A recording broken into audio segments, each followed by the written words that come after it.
Quiero platicarles que hace unos meses atrás supe de un grupo que estaba en el Facebook, un grupo que me llamó la atención. Este grupo, mire cómo se llama. Este grupo se llama Teología, Exégesis y Hermenéutica Bíblica. ¡Wow! ¿Verdad? ¿Cómo suena? ¡Wow! Suena interesante. Entonces, cuando yo vi, y ya que yo me dedico en gran parte del tiempo a dar clases de hermenéutica, dije, ¡wow! ¡Qué padre!, ¿no? Entonces dije, bueno, está interesante. Hice mi solicitud para entrar y al ser aceptado en el grupo, me percaté que en total el grupo tiene 931,718 personas. Entonces, cuando vi de inicio, se me hicieron que había muchos intérpretes bíblicos. Dije, ¿qué hijos? No hay tantos, ¿verdad? Intérpretes bíblicos. Sin embargo, pues de todas maneras tuve una expectativa buena. Pero al ir conociendo las publicaciones que se vertían ahí, me di cuenta que más que ser un grupo serio, era un grupo de quejas en su gran mayoría, de doctrinas, de cosas, de situaciones, y que ¿por qué dice esto? Y los comentarios, la gente se burla del que comentó. Total, que es un fiasco, ¿verdad? Así que si usted lo estaba buscando para entrar, mejor no entre. Pero si quiere entrar, pues entre, ¿verdad? Pues ya usted sabe, ¿verdad? Es un grupo con muchas posturas teológicas y en su gran mayoría no serias y no apegadas a una realidad bíblica, lo que me hizo no tomar en serio este grupo. Ahora, ¿por qué le platico eso? Porque uno de los temas que sale en repetidas ocasiones en discusión es el tema del dinero. Y cuando se habla de dinero, y al pertenecer a este grupo me ha servido para conocer todas las diferentes posturas en cuanto al manejo del dinero. ¿Qué dice Dios al respecto? ¿Cuál es la verdad bíblica respecto al tema del dinero, de la ofrenda, del diezmo? Y bueno, si ya les platiqué cómo más o menos se maneja este grupo, ya se imaginarán todos los comentarios que hay respecto a este tema. Entonces, estas son preguntas interesantes. ¿Cómo debo de manejar el dinero? ¿O qué tanto yo debo de ofrendar o inclusive diezmar? Y bueno, lo que debemos saber es lo que Dios dice al respecto para poder tener una postura correcta sobre el tema. Ahí les va las posturas más populares. Quiero platicarles que tengo como 3 o 4 meses haciendo esta predicación. Por ejemplo, cuando hago una predicación, a veces alguna la empiezo tiempo, entonces empecé a estar cazando las publicaciones que hablaban de este tema, y estas publicaciones ahora tengo un extracto de 10 posturas respecto a la ofrenda que hay en las diferentes partes, ¿verdad?, de la iglesia, diferentes creyentes en un grupo de casi 1 millón de personas. Entonces, ¿le gustaría saber las diferentes posturas que hay respecto al tema? Amén. Suena interesante, ¿verdad? Bueno, ahí les va. Postura número 1. El diezmo es parte de la ley del Antiguo Testamento. Esa es una de las posturas. Y aquí se argumenta que el diezmo fue una ordenanza dada bajo la ley mosaica y que como cristianos que estamos en la era de la gracia no estamos obligados a cumplirla. Citan textos del Nuevo Testamento donde se destaca la libertad en Cristo. No voy a hacer mucho de cada postura porque si no vamos a estar teniendo mucho tiempo. Pero segunda postura, Jesús no enseñó explícitamente sobre el diezmo para la iglesia.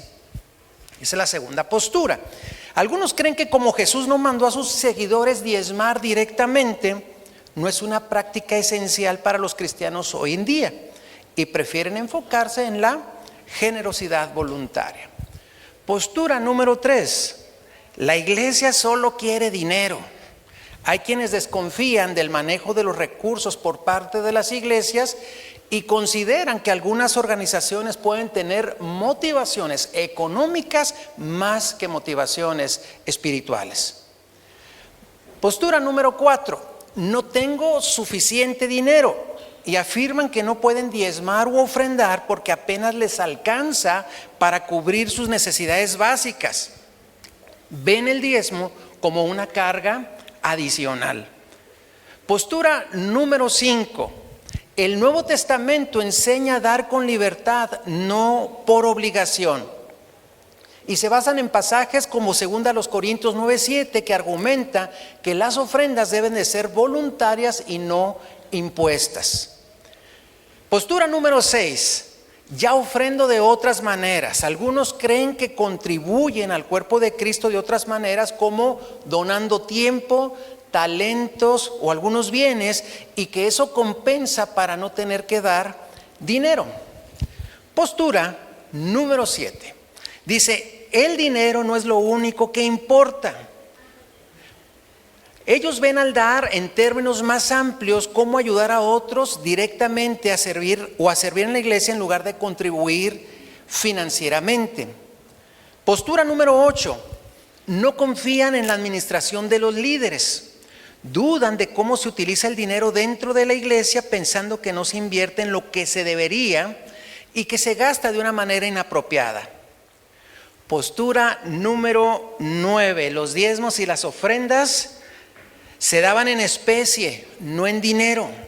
Y era la práctica bíblica, y así debería de ser en la actualidad para estar acorde a la Escritura. Déjeme, aquí sí me quiero reír tantito, porque todos deberíamos de tener troca entonces, ¿verdad? ¿A poco no, para traer costal de papas y las lechugas que nosotros mismos sembramos en casa, ¿verdad? Bueno, y la que más me gusta, porque me gustaría que fuera una realidad, la 10. Los pastores buscan enriquecerse. Hombre, ojalá, ¿verdad? Ojalá. Esta me encanta, pero bueno, tal vez esta es una de las posturas más populares y pudiera ser que en algunos casos sea cierta, pero se piensa que el pastor se queda con todo el dinero que se genera en la iglesia. En alguna ocasión una niña, ¿verdad?, de la iglesia le dijo a su mamá, de Nuevo Pacto, le dijo a su mamá, ay, qué padre la pastora, imagínense la ropa que se ha de comprar cada domingo con el dinero que entra. Ella pensaba eso, ¿verdad? Y mi esposa decía, háganme la buena, pero bueno, yo quiero preguntarle, ¿usted tiene alguna postura de estas que le dijo? Seguramente usted pudiera tener alguna postura de estas, pero cuando veo la argumentación, a mí lo que me preocupa es que estas posturas, o la mayoría de estas posturas, permeen en la creencia de los cristianos que, sin saberlo o aún creyendo estar en la verdad, se pueden apartar de la misma. Y hoy quiero que hablemos sobre el tema del dinero, sobre qué dice la Biblia, de modo que podamos tener una postura correcta. Y es precisamente el tema de este mensaje, así, una postura correcta. Y bueno, quiero empezar diciendo sobre la postura del Nuevo Testamento. Una de las cosas que percibo yo, independientemente que cada quien puede tener su postura particular sobre el manejo del dinero y su propia hermenéutica de algunos versículos, pero yo lo que alcanzo a percibir en estas posturas, en la mayoría de las posturas, en cuanto al argumento de dar, es que en muchos casos son intentos de justificar el deseo de no dar. O sea, no es tanto el deseo de tener una verdad bíblica para poder practicarla, sino más bien en muchos casos es el deseo de no dar. Entonces, cuando alguien se argumenta, por ejemplo, dice, hay cosas, y tenemos que saber, hay cosas que son bíblicas, hay cosas que son antibíblicas, y hay cosas que no necesariamente son bíblicas, pero no son malas. Por ejemplo, si yo digo, yo quiero dar el 18.3% de mis ingresos, ¿dice la Biblia algo al respecto? No, pero ¿sería pecado si yo doy el 18.3 de mis ingresos?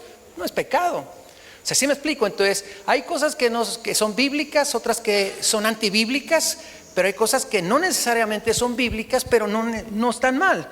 Ahora, yo lo que puedo ver es que si, por ejemplo, en el caso del diezmo, alguien dijera, el diezmo, no podemos decir que no es bíblico, pero si alguien quiere dar el diezmo, no podemos decir que sea antibíblico. Y hay personas que están totalmente enfrascadas en que la gente, y me llama la atención que hay gente que escriben y publican, porque ahí los veo, y dicen, no, que el diezmo no lo des, y que aquí, que allá, y digo, pues ¿qué le importa si yo quiero dar el 11, el 14, el 100 o el 20? Pero mire, incluso se utilizan versículos para respaldar posturas, pero quizás para evitar sentir culpa y la responsabilidad de no querer aportar. Pero cuando examinamos la enseñanza del Nuevo Testamento, algunos de estos argumentos pierden validez. Los argumentos para no ofrendar o diezmar quedan sin un fundamento. Y yo quiero darle a continuación 3 versículos del Nuevo Testamento que pueden transformar nuestra percepción y derribar algunas de estas ideas erróneas. ¿Qué dice la Biblia en el Nuevo Testamento sobre el dar? Está iniciando la iglesia, Hechos capítulo 4, versículos 35, y dice: así que no había entre ellos ningún necesitado, porque todos los que poseían heredades o casas, ¿qué hacían, hermanos?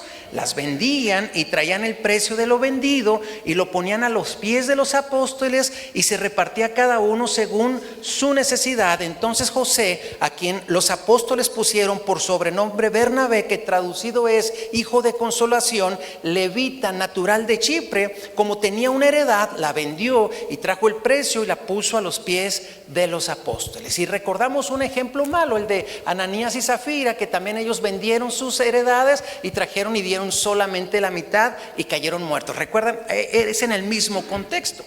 Entonces, para cualquier persona que está en contra de dar, este versículo dice simple y sencillamente, entonces no se habla del 10%, del 15%, del 3%, sino este pasaje está hablando del 100%.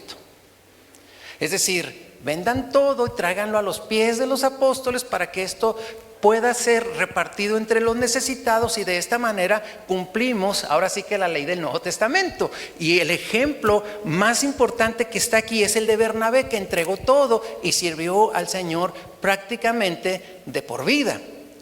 Entonces este pasaje nos muestra por qué el Nuevo Testamento no enfatiza en la necesidad de dar un diezmo. El Nuevo Testamento no lo enfatiza. ¿Por qué? Porque simplemente no era necesario mencionarlo. Es decir, los primeros creyentes sabían que tenían que vivir con una generosidad que iba mucho más aún del 10%. Entonces ellos entregaban todo lo que podían, guiados por el amor y la solidaridad a la comunidad. Esa es la verdad bíblica. Ahora, lo segundo es que ¿qué es una ofrenda generosa? ¿Cómo nosotros podemos ser generosos en nuestra manera de dar? Ya hemos aprendido que Dios va más allá de la cantidad que nosotros podamos dar. Él ve más allá de lo que nosotros podamos dar. Pero no debe de ser una razón para dar lo menos posible. Debemos de nosotros dar una ofrenda congruente a lo que nosotros percibimos. Es decir, si yo recibo mucho, por eso en la ley se estipulaba un porcentaje. Si yo recibo mucho, congruentemente doy al Señor una ofrenda. Entonces, una ofrenda generosa no solo se mide por la cantidad congruente que yo la doy, sino adicional a la cantidad congruente que yo doy mi ofrenda, también tenemos que tener una actitud correcta con la que nosotros ofrendamos. Es decir, que damos según lo que recibimos cada quien y con la actitud correcta. Entonces la generosidad siempre será un reflejo de nuestra gratitud y el amor hacia Dios y hacia los demás. Siempre, hermanos, cuando recibimos de alguien algo, queremos brindarle, ¿verdad?, algún regalo, algún presente, alguna forma de agradecer, y eso lo hacemos en lo humano, y con Dios podemos hacerlo también. Ahora, todas las citas que vamos a usar a continuación, me gustaría hablar a continuación de cómo podemos practicar de una ofrenda generosa, y todas las citas que vamos a usar, las vamos a usar desde el Nuevo Testamento, ¿sí? Excepto una que vamos a usar, Proverbios. La primera es: Dios nos llama a dar con generosidad, pero ¿cómo? Con alegría y gratitud. Y el texto está en 2 Corintios 9:7, precioso texto que dice: cada uno dé como propuso en su corazón, no con tristeza ni por necesidad, porque Dios ama al dador alegre. Entonces, lo primero que tenemos que saber es que tenemos que proponer en nuestro corazón lo que nosotros vamos a aportar, a brindar, a traer, y hacerlo tampoco por necesidad. Podemos tener, porque hay personas que pueden pensar: es que si la iglesia tiene necesidad doy, pero cuando una iglesia logra tener bastantes recursos, quiere decir que no tenemos que dar. No, no es por la necesidad, es por el principio. Y si una una iglesia, una organización llega a tener bastante dinero, puede tener aún más, porque más tenga, más obra puede hacer. Es más, la iglesia más rica del mundo nunca podrá satisfacer la necesidad de un mundo como el nuestro. Entonces la generosidad nace de un corazón agradecido. Dios no nos llama a ser contadores, ¿verdad? O administradores nosotros, sino Dios nos llama a que simple y sencillamente cada uno propongamos y traigamos lo que hay en el corazón, y que de esta manera, es esta, sí, gracias. Y que de esta manera podamos nosotros, ¿qué? Podamos nosotros brindar, ¿verdad? No por obligación, sino porque reconocemos que Dios nos ha bendecido. Segundo, dar más allá de lo mínimo. Lucas capítulo 21 dice: vio también a una viuda muy pobre que echaba allí 2 blancas, y dijo: en verdad os digo que esta viuda echó más que todos, porque todos aquellos dieron de los que les sobra, pero esta de su pobreza echó todo el sustento que tenía. Vemos que el Señor Jesús vio a una mujer que estaba dando tan solo 2 monedas, y aquí vemos cómo a través de este ejemplo de una viuda que ofrendó esta cantidad, el Señor Jesús pudo tener el contacto o el enfoque en esta actitud más que en una cantidad. Entonces, con esto reforzamos la idea de que no se trata solo de una cantidad, sino se trata del sacrificio o la intención de nuestro corazón. Entonces, una ofrenda generosa normalmente es aquella que nos cuesta y que refleja nuestro compromiso con Dios. Tercero, tenemos que también ser sensibles ante las necesidades de otros. Lo acabamos de ver, ¿verdad? En Hechos capítulo 4, 34 y 35, y dice: no había entre ellos ningún necesitado, porque todos poseían heredades o casas, las vendían y traían el precio de lo vendido y lo ponían al pie de los apóstoles, y se repartía cada uno según la necesidad. Y esto nos habla que aun cuando nosotros apartemos para traer ofrenda, en este caso a la iglesia o al templo, nosotros también tenemos que apartar para ayudar a los necesitados, siempre. Y no quiere decir que, como la iglesia tiene recursos, entonces yo mejor se lo doy a los necesitados. No, tenemos que hacerlo a uno y a otro. Y si alguien dijera: ¿y los extranjeros? Bueno, también aparte otra cantidad para poder apoyar a las personas que están en necesidad. Entonces la verdadera generosidad considera el bienestar de los demás. Y una ofrenda generosa buscará siempre suplir necesidades aún dentro de la iglesia. Cuarto, tenemos que dar con fe y confianza en Dios. Y este es el único texto que no voy a usar al menos en este punto del Nuevo Testamento, pero quiero decirles una regla de interpretación. Proverbios y Salmos, ya que son principios universales, pueden entrar dentro de la interpretación de lo que entendemos como el Nuevo Testamento. No es Nuevo Testamento, pero son principios universales. Y Proverbios capítulo 3, versículo 9 y 10 dice: honra a Jehová con tus bienes. O sea, hay otros pasajes que dice: honra a Jehová con tu canto, y hay otros que dice: honra al Señor, ¿verdad?, con tus manos levantadas o con tu gratitud. Pero aquí dice: honra a Jehová con tus bienes y con las primicias de todos tus frutos. Y aquí sí hay una promesa que dice: y van a ser llenos tus graneros con abundancia, y tus lagares rebosarán de mosto. Entonces, ser generosos implica confiar en que Dios suplirá nuestras necesidades. Nosotros damos, pero también una postura que no mencioné porque no salió, al menos en este tiempo de análisis, es que muchos también piensan que cuando dan, Dios de inmediato les va a retribuir. Es decir, como una inversión: yo voy a dar 100 y luego el Señor me va a retribuir 500 o 1000, y entonces por eso me conviene dar. Y a veces los predicadores o los pastores empiezan a decir: usted dé para que Dios lo bendiga. No, hermanos, eso también está incorrecto. No es usted dé para que Dios le bendiga. La verdadera postura bíblica es: usted dé porque Dios lo bendijo. O sea, Dios no necesita préstamos. Préstame dinero, luego yo te bendigo. No, porque Dios me dio, de lo que Dios me dio yo traigo. Esa es la postura. ¿Verdad que aquí no es inversión?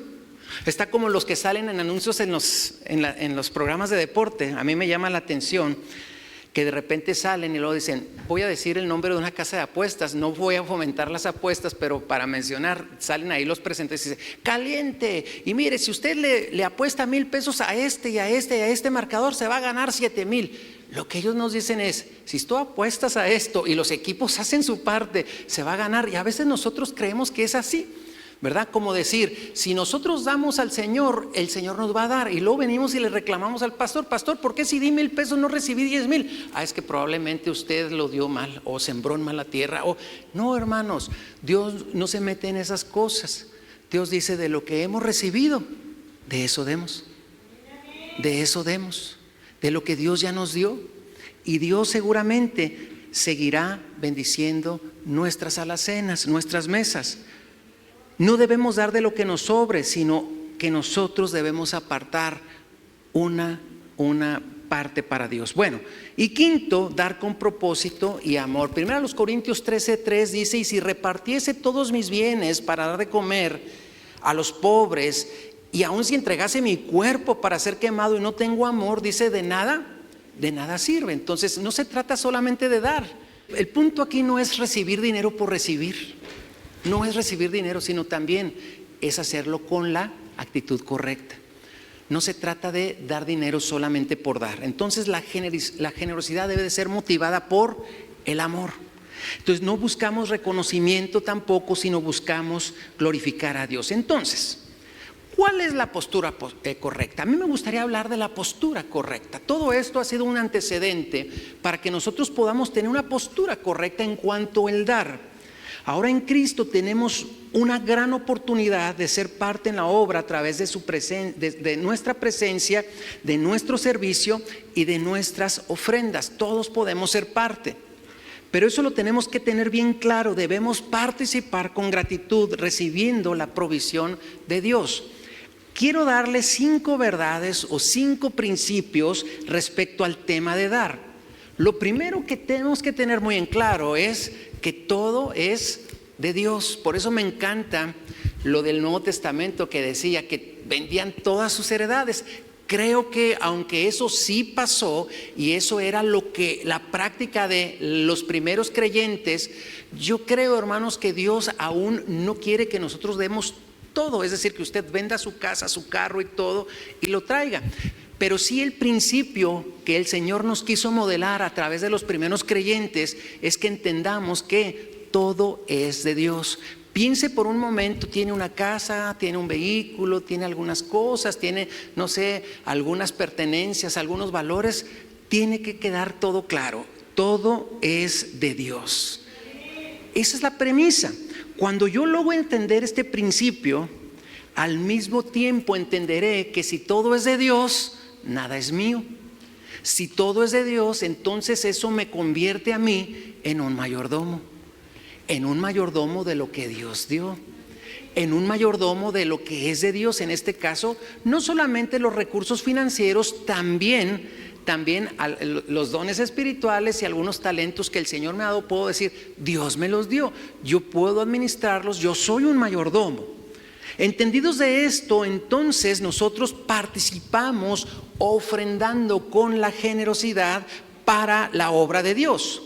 Y la Biblia presenta un principio y está en primer libro de Crónicas, capítulo 29:14, y fíjense lo que dice: porque ¿quién soy yo y quién es mi pueblo para que pudiésemos ofrecer voluntariamente cosas semejantes? Y mire lo que dice, porque ¿qué? Todo es tuyo. Dice, todo es tuyo y de lo recibido de tu mano, entonces nosotros te damos. Y eso nos lleva a la segunda verdad o segundo principio. Debemos nosotros dar de lo recibido de su mano. Y la segunda parte del versículo que acabamos de leer dice que nosotros no traemos algo externo. Por ejemplo, el gran negocio, hermanos, el gran negocio, inclusive un mejor negocio que el banco, es el gran negocio del gobierno al cobrar impuestos. Porque el gobierno literalmente no hace nada en una empresa y lo único que hace es que pide un porcentaje. Yo no sé cuántos de ustedes han importado alguna mercancía. Por ejemplo, yo recuerdo que los sillones que tenemos en la oficina los traje de Estados Unidos y cuando pasé por la aduana yo los declaré ¿Qué trae? 4 sillones. ¿Cuánto costaron? Tantos dólares. Entonces el agente aduanal vio y dijo, bueno, si valen, no recuerdo, pero voy a poner una cantidad. Si valen $100, entonces usted tiene que dar 16. Cobraba al gobierno el 16% de lo que pagamos allá por algún mueble o algún producto. Entonces yo me puse a reflexionar y dije, ¿cuánto habrá ganado el fabricante del mueble? Probablemente, o el vendedor del mueble, probablemente con un gran esfuerzo y pagando empleados y pagando servicio médico de los empleados y todo eso, y el gobierno solamente cobra sin hacer un mayor esfuerzo de lo que hizo el fabricante, el que lo transportó, el que lo dio. Ahora, no estoy haciendo aquí, ¿verdad?, un tema para que no paguemos impuestos. Creo que tenemos que pagar impuestos. Pero yo pensé y dije, el gobierno prácticamente en esta cadena productiva no hace nada, sino al final solamente pide un impuesto al consumo, como es el IVA. Bueno, con Dios no es así. Porque con Dios lo que Dios dice es que no es un impuesto que Dios nos robe, sino Dios dice, de lo que yo te di, de lo que yo generé, de lo que yo traje en provisión para ti, de eso mismo tú dame. En el caso de la ofrenda a Dios, entonces es que Dios nos da la provisión y Dios nos da la capacidad de producir. Si tenemos salud para trabajar, si tenemos talentos para ejecutar, si tenemos cosas para hacer, entonces Dios nos dio eso y eso nos permite tener un bien. Veamos lo que dice Santiago 1:17, que dice, toda buena dádiva y todo don perfecto desciende ¿de dónde? De lo alto. Es decir, si algo tenemos, si algo somos, si algo recabamos, es por Dios. Entonces todo es de Dios, todo es por Dios, por lo tanto podemos vivir para Dios. Tercero, honestamente, en el Nuevo Testamento, hermanos, podemos ver que el diezmo no se plantea como obligatorio. En el Nuevo Testamento no hay un pasaje, a decir verdad, aunque probablemente hemos escuchado por años que tenemos que dar obligatoriamente el diezmo. El Nuevo Testamento no registra un versículo con un mandamiento para darlo como pasaba en la ley. No lo hay. Entonces puedo decir que no perderé la salvación si no diezmo. No voy a perder la salvación. Puedo decir incluso, hermanos, que no estarán malditas mis bolsas si no diezmo. Porque para ofrendar y diezmar, hermanos, podemos ver que más que ser algo que me abre el cielo o me cierra el cielo, más bien tenemos que entenderlo como una obra. El ofrendar a Dios es como una obra y las obras no salvan, pero aquí lo importante es que los salvos sí hacen obras. O sea, por el dinero no voy a ser salvo, pero porque soy salvo entiendo que puedo honrar al Señor con mis bienes. Esa es la diferencia. Entonces, del mismo modo, yo puedo traer al Señor ofrenda generosa y seguramente, ¿verdad?, el Señor va a verla con agrado. Entonces, una persona salva hace con una actitud de amor y de gratitud y va a decir, Señor, te entrego porque reconozco de dónde proviene todo eso. Una persona que ha entregado su vida a Cristo es una persona que sabe que no solamente su vida le pertenece, también su dinero, sus bienes. Entonces todo lo que tenemos, mis dones, mis talentos, lo que yo soy, incluido mis recursos, los pongo al servicio del Señor. Pero aquí nos lleva al cuarto principio, ¿verdad? El diezmo entonces se convierte en un punto de referencia. Entonces, si ya hemos visto que el diezmo es parte de la ley del Antiguo Testamento, entonces podemos ver cómo en el Nuevo Testamento los nuevos creyentes lo daban todo. Entonces podemos decir, si es de la ley, 10%, si en el Nuevo Testamento lo daban todo, la pregunta es, ¿cuánto sería la cantidad correcta que yo tengo que dar? ¿Cuál es? Permítame darle un ejemplo. A mí me ha pasado. Imagínense que yo invito a una persona que hace trabajos de plomería y lo invito a la casa a arreglar un desperfecto. Pero esa persona que hace trabajos de plomería es un conocido. Entonces él llega con su herramienta, él llega y hace todo y arregla el desperfecto. Y de repente, cuando llega la hora de que se termina, yo le digo: a ver, amigo mío, ¿cuánto te debo del trabajo que hiciste? Y mi amigo me dice: no, pues hay lo que gustes. ¿Les ha pasado? ¿Y qué hace uno cuando le dice el amigo hay lo que gustes? ¿Qué hace uno? Ay, ¿y cuánto es lo correcto? A ver, porque si el trabajo costaba 1,000 pesos y le doy 100, o si el trabajo costaba 1,000 pesos y le doy 10,000, entonces yo lo que normalmente le digo: no, mejor cóbreme. Es más, cóbreme si quiere barato, hágame un descuento, pero dígame cuánto es. Pero luego él insiste: no, lo que usted guste. Entonces lo que yo hago en esos casos, le digo: a ver, ¿cuánto usted hubiera cobrado por esto? Pues hubiera cobrado unos 1,000. Y le damos 1,000 y a veces hasta le podemos dar, ¿qué? 1,200. ¿Le ha pasado? O le puedes decir: híjole, nomás le completo 900, ¿cómo la ve? Y él diría: está bien. ¿Cuánto hay que darle al Señor? Y el Señor dice: no, hombre, quiero tu corazón. Si tu corazón es mío, tu dinero también. Sí, Señor, pero ¿como cuánto? Tu corazón. Pero dame más o menos. Ok, en el Antiguo Testamento les pedía el 10%. Ah, ok, ya tengo el punto de referencia. Entonces te puedo dar el 1%, Señor. ¿Cómo me vería? ¿Sí me explico? Entonces, aquí el punto es, hermanos, que el diezmo es un punto de referencia y en el Nuevo Testamento el Señor Jesús trae una enseñanza. Porque miren, vamos a ver de otro asunto. El Señor Jesús habló sobre otros asuntos respecto a la ley y ahora la nueva etapa de gracia. El Señor Jesús lo que hizo fue cumplir la ley.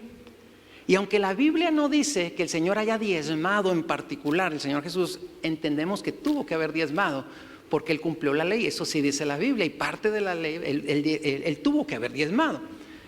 Pero fíjese lo que Él habló. Él cumplió la ley, pero dio a la ley, no la abrogó, sino le dio un sentido más profundo y la enfocó más que en un ritual, la enfocó en el corazón. Veamos algunos ejemplos. El Señor Jesús dijo: ¿se acuerdan que decía ojo por ojo y diente por diente? Entonces ahora el Señor dijo: pero yo hoy les digo, cualquiera que te hiera la mejilla, ponle la otra. ¿Qué fue lo que hizo? Cambió y transicionó ese concepto de revancha o de venganza y lo cambió por un concepto de estate dispuesto a que te vuelvan a ofender. También dijo: amarás a tu prójimo, o bueno, habías oído que decía amarás a tu prójimo y odiarás a tu enemigo. Bueno, ahora yo te digo: ama a vuestros enemigos, bendecid a los que os maldicen. En otro punto, antes decía, se permitían los juramentos para garantizar la verdad. Pero ahora Jesús dijo: no, ahora no es necesario jurar, pero que tu sí sea sí y que tu no sea no. Porque lo que importa es que tengamos esa palabra. Ahora imagínense que le preguntan sobre el diezmo: Señor, ¿y del diezmo? Ah, sí, ahí sí, no, ahí sí lo abrogamos. Normalmente lo que hizo lo cambió para que fuera una actitud del corazón. Entonces sobre el diezmo el Señor Jesús dijo algo. En una ocasión el Señor confrontó a unos fariseos que eran extremadamente cuidadosos de guardar la ley, incluida el diezmo. Y veamos lo que dijo en Lucas 11:42. Y les dijo: mas ay de vosotros fariseos, que diezman la menta y la ruda y toda hortaliza, y pasan por alto la justicia, el amor y el amor de Dios. Y dice: esto os era necesario hacer, pero dijo: sin dejar aquello. Entonces no es que Dios esté en contra del diezmo, pero más bien está a favor de que nosotros tengamos generosidad. Y lo que dice el Señor entonces es: preocúpense primero por amar a Dios, les dijo a los fariseos, pero no dejen de honrar al Señor con sus bienes. Ante esto yo quiero decirles que nosotros como iglesia sí manejamos el principio del diezmo, pero nunca lo hemos exigido. El principio del diezmo lo manejamos, les decimos: es bueno que nosotros tengamos el punto de referencia, que traigamos el diezmo, y seguramente usted no ha diezmado y pudo haberse comprado un carro del año, pero en realidad lo que Dios quiere es su corazón, para que usted pueda traer de lo recibido de su mano y no decir, todo es para mí, yo soy el dueño de mi vida, yo soy el... No, hermanos, traigamos y traigamos con gratitud y ofrendemos. Ahora usted se podrá preguntar, pastor, ¿y usted cómo lo maneja de una manera personal?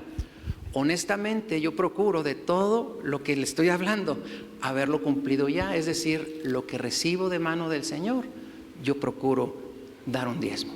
Entonces, hermanos, el punto aquí es que nosotros tenemos que ser generosos, no condenarnos por el hecho de dar o no dar o dar cierta cantidad, pero lo que sí, hermanos, tenemos que ir contra cultura, porque nosotros, los latinos, somos muy dados en querer ser beneficiados, pero nunca tenemos, o en la mayoría de las veces, no tenemos una actitud generosa de dar. Entonces, a mí me gustaría que pudiéramos nosotros ir llevando a una conclusión este tema y decir, hermanos, ¿qué pasaría si necesitamos cosas en la iglesia? Nunca debemos de decir, ofrenden porque hay necesidad.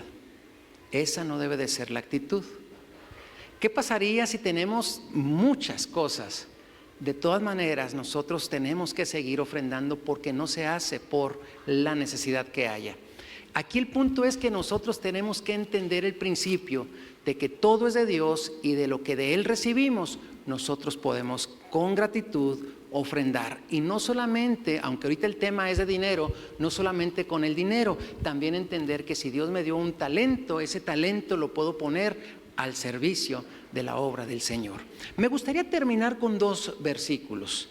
Uno que ya lo mencioné ahorita y es Proverbios 3:9, que dice, honra a Jehová con tus bienes. Y este es un principio universal, honrar al Señor con lo que yo tengo y con las primicias de todos mis frutos. Honremos al Señor con lo que Dios nos ha dado. Honremos al Señor con nuestros recursos financieros. Honremos la obra del Señor. Yo de repente, hace poquito, tuvimos la visita de los hermanos del ministerio de los Gedeones. ¿Cuántos recuerdan? ¿Se acuerdan?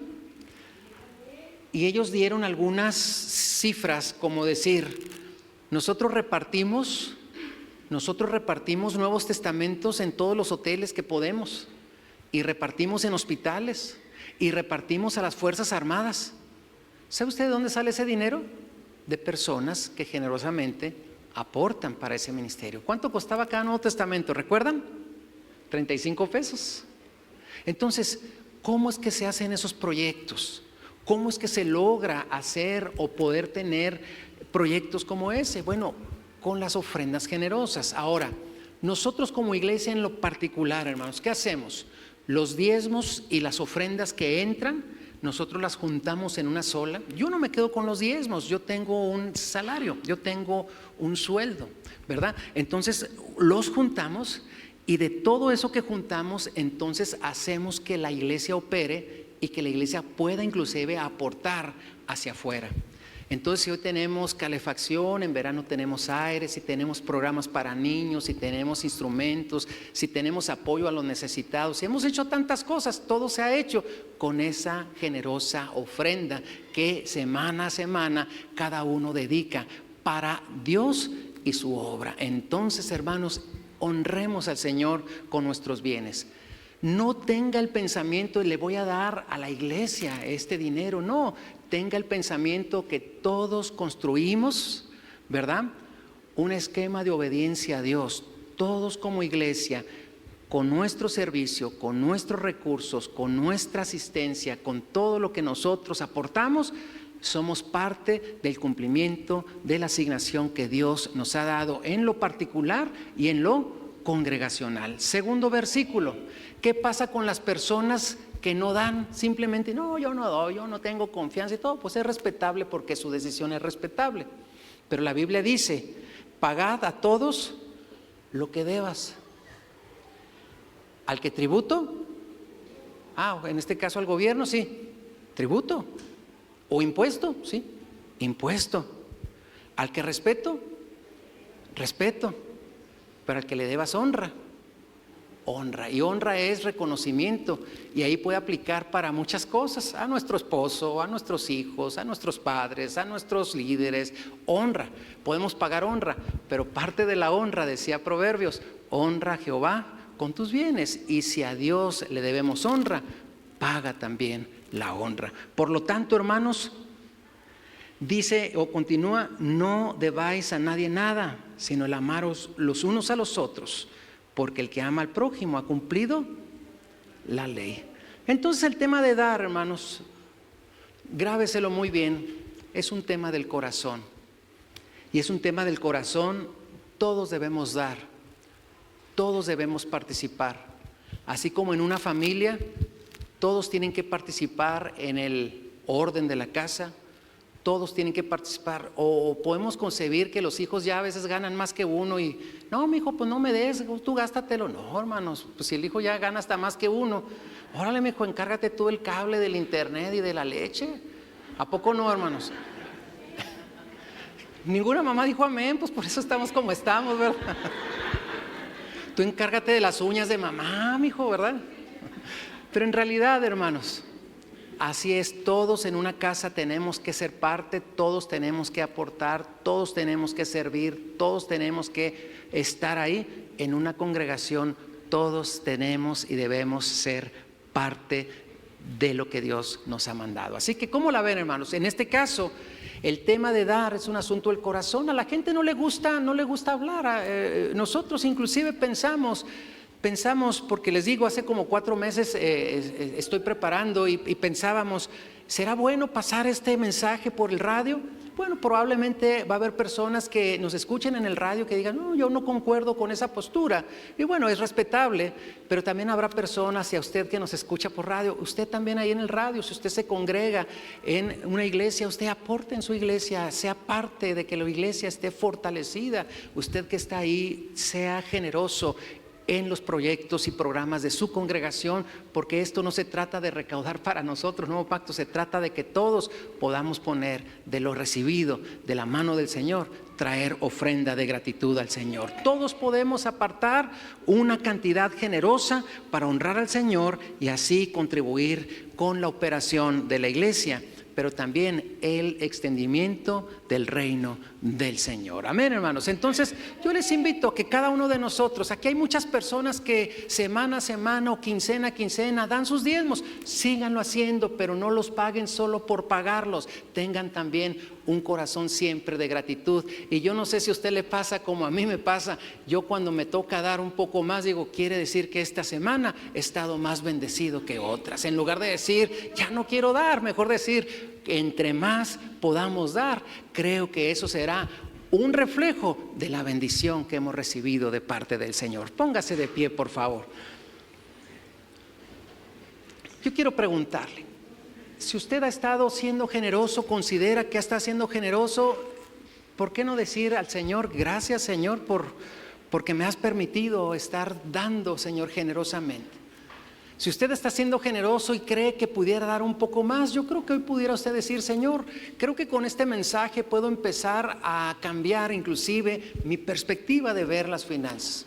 Pero si usted considera que realmente no ha sido generoso en lo que respecta al Señor, hoy puede decirle al Señor sin juicio, pero hoy puede recapacitar y decir, Señor, creo que puedo yo ser parte de lo que tú estás haciendo en mi iglesia, en mi ciudad y, ¿por qué no, en el mundo? Así que, hermanos, yo les invito a que todos, simple y sencillamente, hoy hablamos del tema del dinero, pero no solamente sea en el tema del dinero, sino que todos sirvamos, que todos seamos parte, que todos aportemos y que todos también demos testimonio de la obra bonita y maravillosa del Señor. Así que, ¿cuántos de ustedes hoy, no es necesario que me vaya a decir amén, pero cuántos de ustedes el día de hoy quieren hacer delante del Señor un pacto personal de decir, Señor, quiero honrarte cada vez, Señor, y reconocer que si algo tengo y algo soy, es por tu gracia y por tu favor?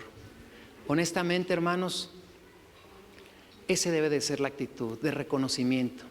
Permítame hacer una oración y quiero aprovechar la ocasión para orar por su trabajo, para orar por sus finanzas, para orar por la provisión de su familia en esta hora.